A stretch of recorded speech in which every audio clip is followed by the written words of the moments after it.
Praise the lord. మన ప్రభువును రక్షకుడు అయినటువంటి యేసుక్రీస్తు నామమును మీకు శుభాలు తెలియజేస్తూ ఉన్నా. ఈరోజు దేవుని యొక్క వాక్యము నహూము గ్రంథము 1వ అధ్యాయము 7వ వచనం. యెహోవా ఉత్తముడు, శ్రమదినమందు ఆయన ఆశ్రయదుర్గము. ప్రియమైన సహోదరి సహోదరుడా, మన శ్రమలలో తోడైన దైవం మన ప్రభు అయినటువంటి యేసుక్రీస్తు మాత్రమే. యెహోవా ఉత్తముడు అన్న మాట ఆయన మంచి హృదయమును గురించి తెలియజేస్తూ ఉన్నది.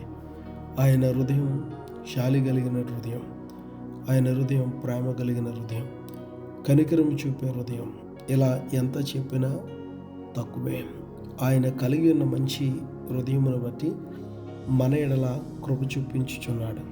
మన జీవితంలో ఎదురవుతున్న శ్రమలతో కూడినటువంటి పరిస్థితుల్లో మనకు ఆశ్రయదుర్గముగా, అనగా ఆదరణ దొరికే స్థలము, నెమ్మదిని పొందుకునేటువంటి స్థలము, శ్రమల నుండి బయటపడే పరిస్థితి ఎక్కడైనా ఉన్నది అంటే అది కేవలము ఆయన దగ్గర మాత్రమే.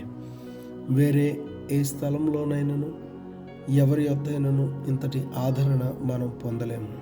ఇటువంటి ఆశ్రయము దొరకదు. ఆయన మంచివాడు, మన ఎడల కనికరపొడివాడు. శ్రమలో నలిగినటువంటి సమయంలో ఆయన నీకు ఆశ్రయముగా ఉంటాడు. నిన్ను ఆదరిస్తాడు, బలపరుస్తాడు, నెమ్మది గల స్థితి నీకు కలుగు చేస్తాడు.